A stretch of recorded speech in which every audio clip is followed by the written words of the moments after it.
Hey, everybody. Welcome back to the Healthy, Wealthy, and Smart podcast. I am your host, Karen Litzy, owner of Karen Litzy Physical Therapy, located in New York City.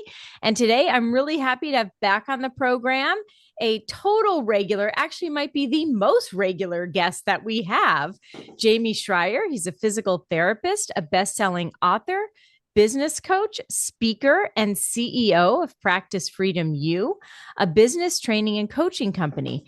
Jamey has helped hundreds of private practice owners treat less, earn more, and live a life of prosperity and fun. Jamey, welcome back. Karen, so much fun to be back as a regular, but we always have so much fun. So I always love coming back and just seeing the growth and evolution that you've had over the years with your podcast and obviously everything else you're doing.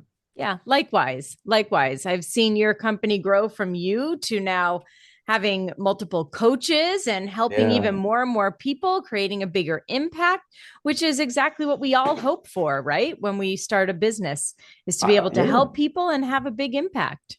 yeah. I mean, I think just as human beings, it's like what are we here for? We're here in my mind. We're here to help and impact others, and that's obviously why we all got into our profession, and then we start to choose, okay, there's a lot of ways to impact, and you're doing it in your unique way, and I'm doing it in mine. And man, that's what gets me out of up in the morning to be able to do that. So yeah, really fun and exciting. Yeah, absolutely. And part of growing and making a bigger impact leads me right into what I think we're going to talk about today and the traps of growth, right? So Yeah. sometimes we grow and we get new problems. We get stuck in a phase of our business and can't seem to get our way out. So I would love for you to talk a little bit more about how to escape those growth traps. But first, from your experience, what are the most common phases of business where people can get stuck? Yeah, so I think it's important to first understand what the phases of business are because they're very standard. You can read it anywhere in the world. They're going to be relatively the same. They're all agreed upon. So the way I look at it as there's the initial startup phase. The startup phase, and we use kind of some affectionate terms because startup phase is kind of boring. So in our company, we use the committed clinician.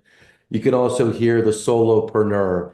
It's basically that smaller single, maybe there's someone else there with you, maybe there's an admin person, but typically the revenue is anywhere from just getting started to maybe about 400,000 a year. So you it's a good business, it's a good model, it's a self-employed model. So that's just considered that startup phase. Then the evolution continues. And the evolution becomes now you're in the growth phase. And some highlights of the growth phase, and we affectionately call the growth phase the overwhelmed operator, because that's pretty much what happens. But the growth phase is that 400,000 to a million thereabouts. And that to me, Karen, is, I believe, the hardest phase. That's the phase that we get a lot of people that come to us in, and it's a phase that it is really difficult to get out. And I'll kind of share some of the reasons why. Um, and then the third phase is the expansion phase. So this is where your business really starts to move. And that phase is anywhere from that $1 million all the way up to the $5 million mark. And that phase, that hallmark is you have more levers in your business. Things can start to leverage because it's not just you anymore. You have a team in place, you have other people. The ability to grow is easier. The challenges, which we'll talk about, are different than the other phases because new level, new devil. There's always going to be new challenges. And then finally, to keep it kind of simple, you have the phase of scalability.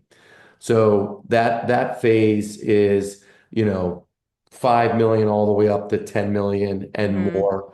And it can keep getting drawn out, but I think for the audience, I would say 99.9% are going to be under $5 million. Mhm. But yeah, so that phase and scale, offers its challenges, but they're just completely different. So those are the four growth phases as I see it: startup, growth, expansion, and scale. Okay, so let's talk about then where you can get trapped in some of those phases and what does that look like? Yeah, so when you're in the startup phase, the hallmark is you're doing everything. Mhm. I mean, and the startup phase doesn't mean you can't be in the startup phase for years. You could be there for years if that's your model. Like if you're a solo practitioner and you're like, hey, that's what I want, Mhm. then that's always going to be your phase. So you're always going to have the same traps because you are one of two things. One, you're trading time for money, right? I mean, you're physically trading your time for money. That's the hallmark of it. And the others is you're wearing all the hats. Every business, no matter how big or small, has the same areas of the business. If you have a customer, you still have, operations, and you still have some type of systems in place, regardless of how tight they will. You're still dealing with financials. You still have marketing. So you still have these areas of the business, and because it's small, you're just doing them. You're just Mhm. wearing those hats, taking on those roles, which of course becomes then the recipe for the trap. And the trap is you stay in those roles. You stay doing it all. You stay being everything to everybody. And it's hard to break out of that unless you have a couple of things. One, you have to have a vision. You have to have a want. If you don't, that's okay. But keeping your eyes open and saying, this is what I want in my business, at least for now. That's okay. And there's things that you can do to help yourself in that area. But if you want to grow, that starts giving you the framework and the path to start going to that next level. And the only way to get there is to A, realize that help usually comes in two ways. One is people, but the other way that's becoming more and more is technology. Mhm. You can get help through technology. You can get help through agent bots. You can get people answering the phone. You don't have to answer the phone, and they can come off just as good as, I mean, people aren't going to really notice the difference. So, but you have to want to do that. So we get stuck because it's me, it's my business, they all want me, I have to do it. So that's really where the mindset limitation comes in to play. But that's kind of that committed clinician model. So that's where the challenges lie. Yeah, and I think we've all been there. I know I've certainly been there of like, well, I have to do this, I have to do that, I have to do this, and then you realize, oh, I don't have to do any of it. Like I can get someone else to return phone calls and to screen patients and to Yeah. enter people into the system so that I'm not having to do that at the end of the day, right? So all Yes. of that is possible and you don't realize how much time is spent doing that when you are the committed clinician because you're in it. So And once it's you no can pull big yourself deal. out of it, right? Right. And I think the You're other like, thing, it's no big deal. I'll just do this real quick. You don't realize how much of that you're doing. and it adds up. Oh, it only takes 5 minutes here, 20 minutes here, this, that, and Right. the other thing. But what I really like that you said in the beginning is that startup phase, that may be the phase you want to stay with. Yeah. Because you don't have to have 20 clinics and 50 people working for you. It's not necessary. Like if Yeah. You don't you have to don't live need it. someone else's, someone explained it. Don't live someone else's plan. Right. And Karen, it's so hard because we're so influenced and we get it thrown in our face nonstop. you and I attend an annual conference in physical therapy, and I don't know about you, but I've never met anybody doing bad. Like you talk to people, how you doing? Oh, things are going great, staying busy, all that. I'm like, wow, 1,000 people, not one person has any problems, Right. which is statistically impossible. Right. Well, now, if you asked me that question a month ago, I would have said I'm underwater, overwhelmed. I feel like I can't do anything. I'm Well, burning you out. would I'm be on the showing verge. vulnerability, and vulnerability and honesty don't happen in public, Right. big Well, conferences I'm like that. saying it right now in Yeah, public. So I did exactly what you just said. I let go of the reins and yeah, brought someone in.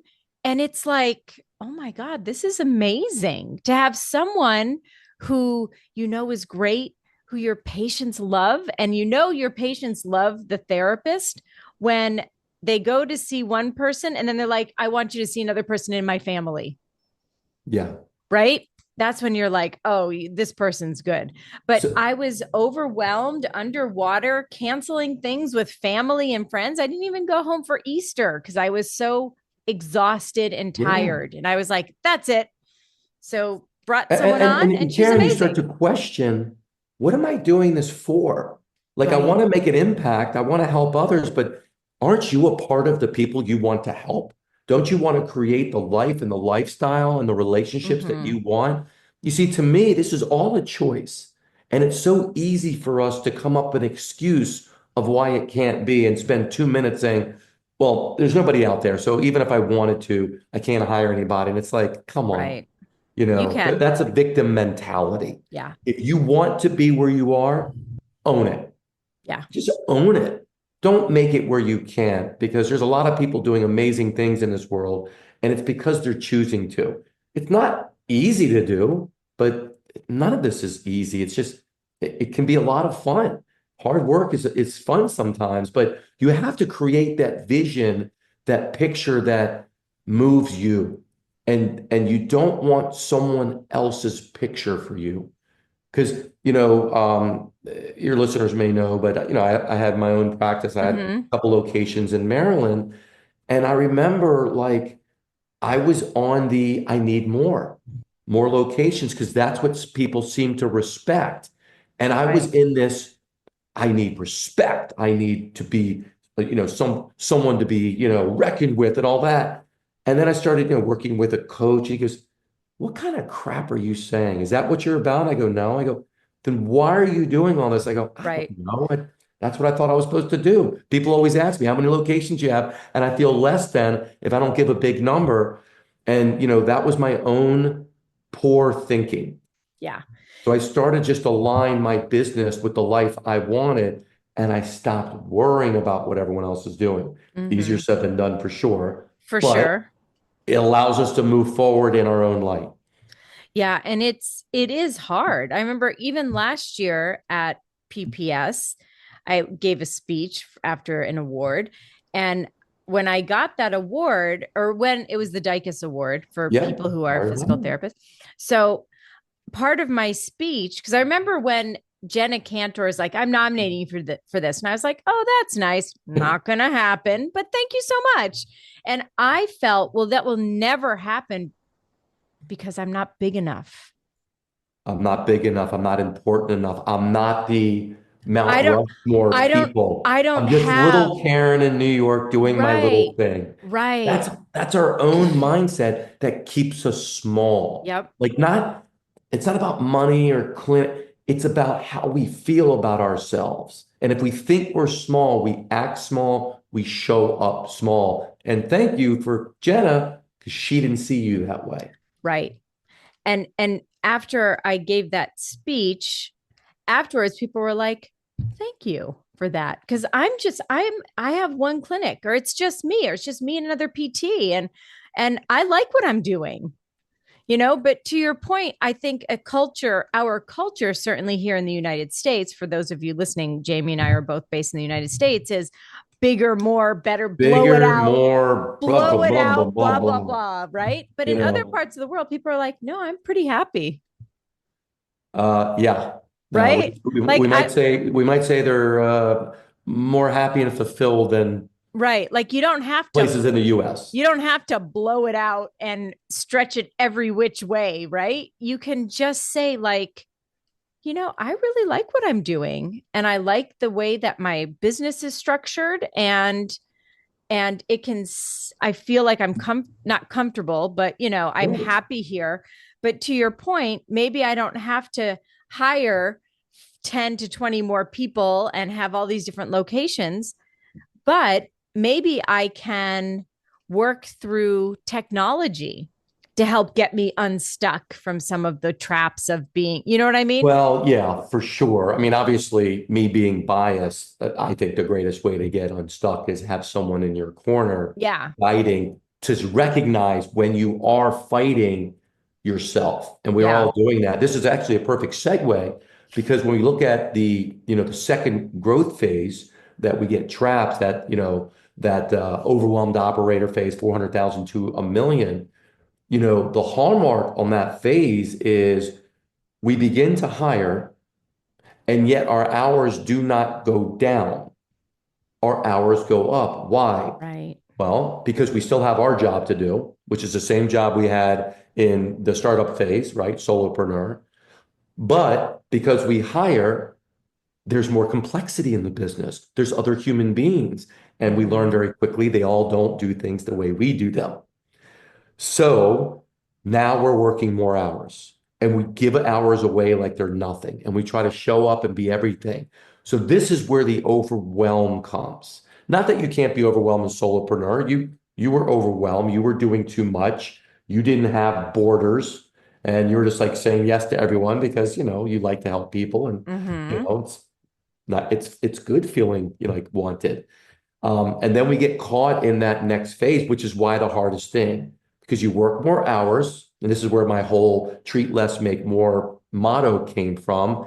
It's because we work more and make less, which makes no sense. But yet, Mm-hmm. all of us in that phase are doing it, and it's predictable because everything is being done kind of off the cuff. There's one thing that helps us get out of that. Well, there's a couple things, but one primary thing, and that is developing systems. You have to develop, especially in ways and things that you do often, things that you do repeatable. Like if you answer the phone, let's just not have it random to whoever answers the phone. One person says, good afternoon, try our physical therapy. This is Karen speaking. Are you a new patient or a current patient? Versus, yeah, hello. I They answered it all different types of way Right. at my place. Why? Because I had no clear way that I wanted it done, and I never communicated it and trained my team. Mm-hmm. That's on the owner. If the owner does not do that, you can't expect it to magically happen. Yet, so many of us complain about our team that we hired. We said yes to them Right. And likely trained or or not. lack Yeah. thereof training. Yeah. So when we talk about this idea of systems and processes, which everyone knows, everyone talks about, but think about name something in your business that is not a process. I'm not saying not a process in your business, but it's not a way of doing it. Like Mm. if you don't have a way of hiring the right kind of people, no wonder you have a lot of times the wrong people in the business, which is why that second stage is so difficult. That second phase is so difficult because a lot of times you don't necessarily have the right people in place. You start to put in systems. Here's another thing you double down on in phase two. You double down on what this company is about. You don't need to do this so much in startup phase. It's really just you. You don't need to Mm. create all. If you want to, that's fine. But it's really important when you solidify what your values are, what your standards are, what the vision and the picture of this company is, because those things end up attracting your staff. And if you don't have them, your staff Mm-hmm. comes to you for what? Right. What are you really offering that's any different than anybody else? The only thing that really makes you stand out is what you're about. Because if you compete on money, they're going to leave for the next person that pays them a couple dollars more, Sure, sure. right? If you say, oh, well, we do this and we have that, well, guess what? Someone else can have those same things. There's no training you have, someone else can't have it. So this is where the scary part is, Karen, because this is probably the first time you really have to put yourself out there and draw a line and saying, this is who I am. This is what I'm about. This is who I'm not. That will be probably the first time that you're going to say no. You're going to Mm-hmm. say no to people.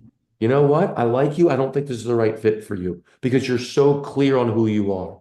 But when you know that, and when you start bringing in the right people, you don't need perfect systems. Better to have good people than good systems, Mm-hmm. right? Yeah. But when you start doing that, and then the mindset shift says, you know what? They're never going to be like me, but that's okay. Give me 80% of them. Mm-hmm. Give me 90%. They're not going to be like me, so stop trying to compare them to myself. All of a sudden, you start to shift over the $1 million mark and you start to get into the third phase, which is the expansion phase. Yeah. And I think it was last year, maybe I actually did interview someone who was not a fit. Good. And I That's was when, that's really like happy to exact. know that. And I was Yeah. like, oh, I don't think this is like going to be the right fit for you. Yeah. And Every I think they client, agreed. yeah, every client I've ever personally worked with, and including my own staff, when you are really not just clear on who you are, but it's about alignment. Talk a lot about alignment, talk a lot about the spine. When a spine is aligned, Mm-hmm. it moves, it's flexible, it does so many great things. When it's not, when it's perked up, scoliosis and all that, you get breakdown in certain areas. So when your business is aligned with who you are, which is doing deep work, right? Coaching in my mind is doing the deep work that you do behind the scenes when no one's looking. So then you can say confidently, Karen, you're a great person. I don't think this is the right fit based on what you're talking. There's a better fit for you. We would both not be Mm-hmm. as cool as we are now. Mm-hmm. Or, you know what, based on everything you said, I think you'd be a perfect fit for us. And I think you would come in and be able to grow and flourish and all that. Like when you're clear, it gives you confidence. And when you have that type of confidence, it allows you to move intentionally on your path. Because we all need a path, we all need direction. Mm-hmm. When you're not, you become very reactive. And people in that second phase, reactive decisions. Things are happening to them. That's why you go home exhausted. You go home exhausted because you're working a ton of hours. You're Mm-hmm. doing a lot of things in your day to day that are not, you're not built for these. They're just a bunch of stuff that you're doing because you have to. Yeah. And it drains you. It like drains your joy right out of you, doesn't it? Draining, that should be another blog. Draining joy. You know how you Yeah. drain joy? Do things you don't particularly like to do that suck the energy right out. Yeah. I've had days when I have, even coaching calls, right? There's nothing, I mean, treating is one thing. Coaching, high level, like deep coaching, I am wiped out. If I have more Oh than yeah. 3 calls in a day, I'm like wiped out, but I'm not overwhelmed or burnt out. I'm Mm-hmm. wiped out like you just did a massive workout. You're exhausted, but you feel good about it. Yeah. Versus right now, I'm working on a slide deck. Working on a slide deck, and I have my team kind of I'll do that for an hour and be exhausted the whole day and just be like, Right. it's terrible. Yeah, this So, sucks. so it depends on what you're doing. So one of the things that we want to do is not only focus on, who we are, what we're about and all that, bring in the right team, which again is a process and how to hire, Mm-hmm. but also get more and more aligned with where do we do our best work? And Karen, this is where the guilt comes because we're all good clinicians. We started our place, but maybe there's something bigger for us. Maybe there's something Mm-hmm. more. Mm-hmm. Maybe it's okay we start lending our knowledge to people that want to take it and be like mini me's. and we can make our impact through others and allow to focus on something else. But that's a shift. That's a shift in, you know, do you believe there's something more for you? Because if not, we stay in what we know and we stay with what we are comfortable with, which is Right. treating. And then, of course, you have all the haters and the people that make comments, right? I will never stop treating. You shouldn't either. Or the other ones. Why are you treating? Like, it's whatever works for you and what you want. Exactly. Stop worrying about other people's plans for you. Yeah. Yeah. OP plans. My friend used to say she loved OP kids, other people's kids. So, so in this, OPP, other people's plans. other people's plans are not your plans. Not down with it. We're No, really showing our age here. Um, oh, come on, it's the greatest music there is. so let's talk a little bit more. We talked startup growth. How about where you might get stuck in that expansion phase, that million to five Yeah, million the dollar expansion revenue? phase is the area that I really love working with people on because if someone leaves, the world doesn't end. You can still pay your bills and all of that. So you're out of that reactive phase. Mm. And the hallmarks of that really comes down to identity. Because you start to really battle your own identity. Who am I? Do you still say when someone asks you, what do you still say, I'm a PT? Like, are you still saying that even though you have a $2 million, $3 million Mm-hmm. practice? Like, are you identifying with you're a business owner, you're an entrepreneur, you're a leader, you're a thinker, you're a creator, you're an innovator. Like, how do we start identifying ourselves? Because how we see ourselves is how we show up and communicate to others. Mm-hmm. So I work with clients on really doubling down again on revisiting your values and revisiting on what you want, taking those to then hire your leadership team. You see, the expansion phase is all about leadership teams. You typically in the phase two, you may have some managers in place. You may have like a director, a Mm-hmm. CI, something. But when you get to that 1, 2, 3, 4 million, really the way you start to just vault this business is having great leaders. And then your job starts to shift to truly be that owner, leader, CEO, which means you start to train the leaders. Right. In order to do that, you have to be one yourself. You have to step into that world, focusing on skills of communication, skills of emotional intelligence, skills of how do you handle your own crap in your own head. Like we all have it. We all have, the person that says you're an imposter. So how do we start dealing with that? And it's kind of wild what happens. I talked to two clients today that are in that phase today, Mm-hmm. and they both, first of all, they were talking to me at home. And one said, Jamey, I really haven't been in the clinic in 2 weeks. Like he has a couple locations. And I went, do they need you? And they're like, no. Like, I go in there, I say hello, but they don't, if I'm there, I'll start to nitpick stuff, Mm-hmm. which again, I look at my numbers and my numbers, I'm trusting my numbers and it's going really well. And he goes, man, I never realized it would be this hard. It's this hard to let go. And Very. that's what that phase is about.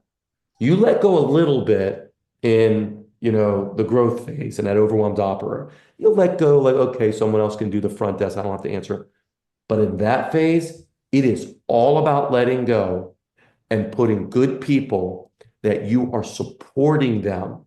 You're coaching your people and allowing them to do it, allowing them to make mistakes, allowing them to learn from them. And what happens, and my other guy that I was talking to today, which I have been working with him forever, and he's a cash-based program. I started working with him when he had 13 clients a week, and he's now up to he's all excited. He just broke the 200 client mark, all cash 1 hour appointments. And he goes, Jamey, it's so hard not to be busy. Like I'm Mm. so used to and conditioned to be busy. And I said, you know what? Because that's what our society does. What do you say when someone says, how you doing? Staying busy. Why is busy like a good thing? Are you staying busy? I'm hoping not to. I'm staying productive in what I like to do, but it doesn't mean I'm busy. Mm-hmm. Like I'm busy, but I may only quote in someone else's eyes work 10, 12 hours in a week.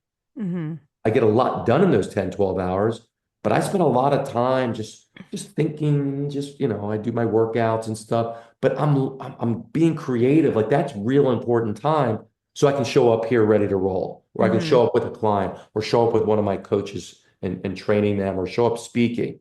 Like if you shift what you're really doing, and Karen, that's when your business starts to accelerate. I mean, it is wild that you can go much, much easier, 2 to 3 million, blink of an eye, than you can ever go from 600,000 to 800,000. It Mm-hmm. is so much, and again, this is my experience, so much more difficult. So that phase is doubling down on who you are and what you're about, so you can develop the culture, coach your, develop your leadership team, and really start relying on, your key KPIs and things like that, and Right, your right. organizational structure. Like you really start to just tighten everything up, and it really depends on how it was built. People that I meet at that stage, that phase, um, typically are acting, and this isn't everyone, but if they're under 2 million, 2.5 million, it's funny, they're quote in that growth, in that expansion phase, but they're really operating like the growth phase. They Mm. operate, so we have to go back and I treat them like overwhelmed operators. And then we put the foundation that then gets their business and it soars Right. versus someone that comes in earlier that they're building it like this. But that phase is fun, still challenging, but I always find it like when you get out of the immediacy of reacting and life isn't going to end, you're going to handle a 3 payroll month and all that other stuff. It just gives you more confidence to do stuff and play with stuff and grow. And Yeah. and then and then after that, that scalability phase, that's really just a whole different level of thinking. I mean, your job really is continuing to support your leadership team, but you're looking for opportunities. You're looking for Mm-hmm. maybe other things you want to do Yeah. or other people you want to collaborate with, other business ideas. Not that Yeah. it can't happen before, but your role really, really changes Yeah. at that level. Expansion as far as locations, if you do want multiple clinics, that it really starts to happen in that 1 to 5 million phase. Mm-hmm. If it happens early, it's because of usually just ego. Like, oh, Mm. I got 3 clinics. You have 3 clinics, you're under $1 million. That means each clinic probably has one therapist at them. Right. You know how Right. risky that is? Very. But I'm supposed to have a lot of clinics. Just have No. one really, really good, profitable clinic. Yeah. Then when you get things in place, if you want to expand, expand. Yeah. So those are some of the traps that we get in is, the first trap is, you're just doing it all and you really have trouble letting go. And then the second one is there's just really no organization and systems in place and you're just working more. And then the third one is really just that identity piece, like Yeah. truly allowing your team. So those are really the big traps that people get themselves into. Yeah. And it sounds like a big part of getting out of all of those traps is having the right mindset to do it. So you don't So much of it. necessarily have to have a million people working for you and a million different systems. It's having the right mindset to believe that you can go from one phase to the next if that's where you want to be. Yeah, as a coach, I've been coaching now at the time of this call 12 years. Yeah. You Yeah. and I have been doing this and you've been doing your thing and Yeah. we're like the OGs. I mean, we've had Yeah. podcasts longer than probably most people Yeah. in the industry, in multiple industries. And coaching's the same way. I think my style of coaching, just kind of what I'm helping people through, and obviously it's because of technology, is I'm coaching on much more lean is the way to be. Mm-hmm. Lean and profitable, Yeah. not big and fat and all these people and all. Lean, lean, lean. Profitable Locations, cash flow. You want all that stuff. You don't yes. want to be like I was talking with a friend over the weekend, and she was talking about how she and her husband never wanted to be house poor. So same goes here. You never want to be clinic poor, No. right? And here's the other thing, Karen. Each of these phases, there's one thing that you have to be in each of these phases, and that's profitable. Yep. If you're not profitable in phase one, which if you can't be profitable when it's just you, It's a you problem. got some ridiculous overhead going on. But if you can't be profitable when it's just you, because you shouldn't have that overhead, first of all, That's it right. should be small, one little Yeah. place, broom closet somewhere. Yeah. You Yeah. should Yeah. be making money. Yeah. The next phase, yes, there might be a period where you hire some people, but if you have a good system and good support, 90 days. Hmm. I mean, that's it. Not people are like broke. That phase two, people are broke. They're like, I mean, I see it. I see all our financials, people coming in and us, and I'm like, you got an $800,000 business. You're making like 50 grand. I go, how are you living? Yeah. And it's Those profit margins should be a little higher. well, Karen, like you said, it's mindset. Yeah. They feel bad. They pay everybody else. They start hiring people. I go, stop hiring everybody. Well, I'm trying to remove myself from the day to day. I go, you're not at that place yet. Not yet. You can't just be removing yourself from day to day. You need to learn how to do this. Hmm. If you don't Hmm. learn it here, first of all, you're never going to get to the next phase. And if you do get to the next phase by accident, you are going to virtually implode. I love it by accident. Oh, I've seen people. They're like, Happenstance gets you I there. go, so what's your business? Oh, I got like a $2 million business. I'm like, really? He's like, yeah, I don't even know how. We're just growing. Like it's like accidental their growth, Right. but it's because they have some thing that they're doing that's generating patients, but they don't have the infrastructures, the systems, and they certainly don't have the mindset and Hmm. skill to lead that kind of business. So the business just kind of hovers and it's Right. not profitable and it's up and down and it's exhausting. Yeah. So yeah. Yeah. I'd rather have a $400,000 business that's you're making 20 to 25% profit margins versus a $2 million business at a 2% profit margin. Yeah. I mean, in some cases, yeah, it all depends if the $2 million business has the potential.